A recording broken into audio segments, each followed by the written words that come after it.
Oh man, this is what I'm talking about. Look at this. Come on. I'm excited. I'm excited. Man, oh man, oh man. All right, my friends, a lot has gone on over the past few days, so I want to make sure I bring you guys up to date in kind of a few different videos. So make sure if you haven't already subscribed and you want to learn more about credit, definitely subscribe to the channel because I'll be diving into my personal credit as well as my business credit and my sole proprietorship business credit, which I mean, it's the same as a business, but I have two different businesses. One is a sole proprietorship, which is what we currently are looking at right now. It's my sole proprietorship's NAV Business Boost account. And then I also have an LLC as well.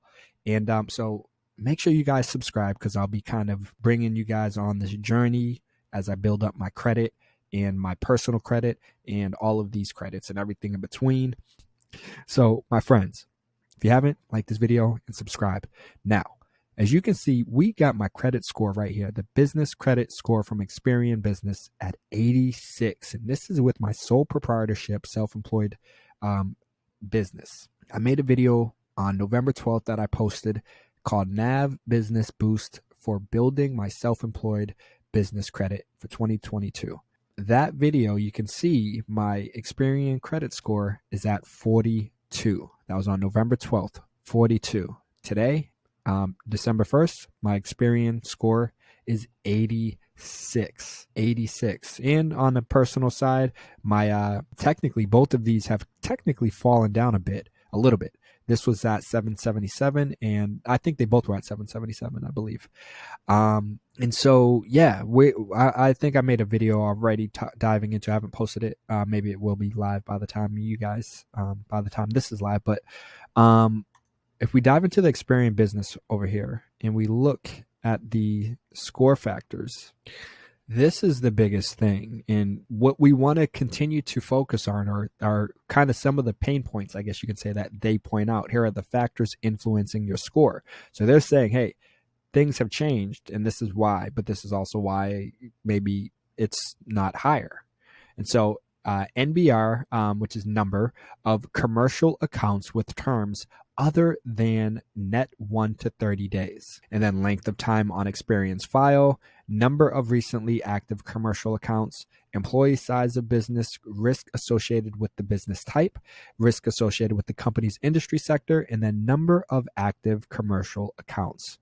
Ultimately, they're saying, hey, you need more number of commercial accounts with terms other than your net 30 accounts. So they want to see more than just my NAV Business Boost plan on here that's reporting that's a net 30 or my Uline account, because those are technically the only two accounts that I've opened under this that have like any kind of net 30 and whatnot. So it's great to already see that between this NAV account and our Uline account, that it's already having a positive impact on our credit score for my sole proprietorship business. The next thing I mean, as it's saying, number of commercial accounts with terms other than net 1 to 30 days, none. So we want to get some in the mix, but oftentimes some of those do require you to have, certain minimum number of net 30 accounts. Technically right now, I only have the NAV one and the Uline one. So we do want to get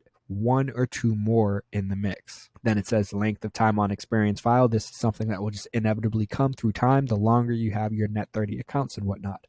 Number of recently active commercial accounts. Again, they want to see numbers. They want to see more, the more the merrier, because it's showing you're reliable, it's showing you are consistent, assuming you're in good standing and whatnot. So they want to see more. Employee size of business. Again, they want to see more. When it's just one person, they know you're probably a sole proprietorship, most likely. And it just doesn't cut it. It doesn't help them feel as confident about you being as reliable of a business as the company of 50 or 20. Hey, I didn't make the rules. Next is risk associated with the business type, which kind of aligns with what I'm saying. Like they know you're probably, and even down here, risk associated with the company's industry sector. Yeah, I guess, because I do like moving and stuff, so I can see how that could be a bit of a risk to them, handyman services and whatnot. But risk associated with the business type, it's under a sole proprietorship. It's not an LLC. So this type of business doesn't have as much credibility to them as someone who's making the effort to actually form an LLC. And last is number of active commercial accounts. And like I said at the top, talking about numbers and whatnot, they just want to see more active accounts. And the point is, this actually says active specifically. So up here, it says number of commercial accounts with terms other than. So technically, up here they're saying it doesn't even need to be active. They just want to see you have a bunch of different accounts in different tiers. So you have your net 30, your net 50, and so on and so on.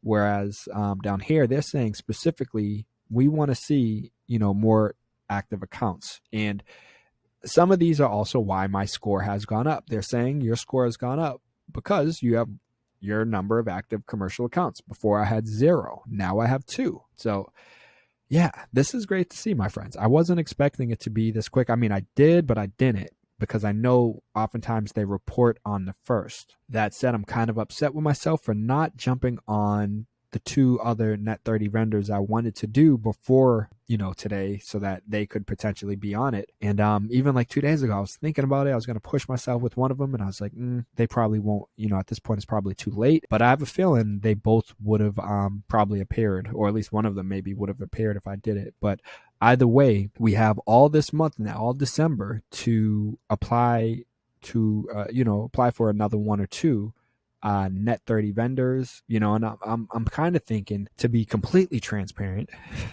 kind of thinking about doing trying to go after a gas card. I believe that gas cards tend to be kind of easy as well. So I think maybe getting another net 30 vendor account, and then going that gas route. At some point, we do got to get beyond the net 30, but maybe we do that for the following month, for January, kick off 2022 on that level. Or I may potentially go the route of applying for a credit card with PG, with personal guarantee tied to it, which will probably help speed up this whole process of me getting a card and building up my credit. But I'll have my personal, guarantee component in the mix. So that's why I've been reluctant to do so. But being that this is my sole proprietorship, this is my self-employed business, it's not a separate entity. So it kind of doesn't make sense to really spend so much energy trying to build up a separate, a completely different kind of credit and whatnot. So I don't even know if it's possible to do that. I kind of don't think it is, because it's you are the sole proprietorship. Whereas an LLC, it's your separate entity. That's why you can get that without personal guarantee. Hope that makes sense. It might be a little confusing, but it should make sense to you guys. So on that note, I hope you guys found this video insightful and interesting. And if you have any feedback, any thoughts about what I could have done to help speed things up even more, what I can do, what I should do, or what you are doing, comment down below with your thoughts and where you are at in this journey of building up your business credit. As you can see, we are moving in the right direction. Maybe not as quickly as some of us would like, but hey, nothing great happens overnight. It's a journey, and I'm in on the ride, and I hope you guys are too. And on that note, like I said, like this video, much appreciation for watching. Subscribe to the channel, comment down below. You guys already know I got to keep it moving. So I'll see you in the next video. Peace.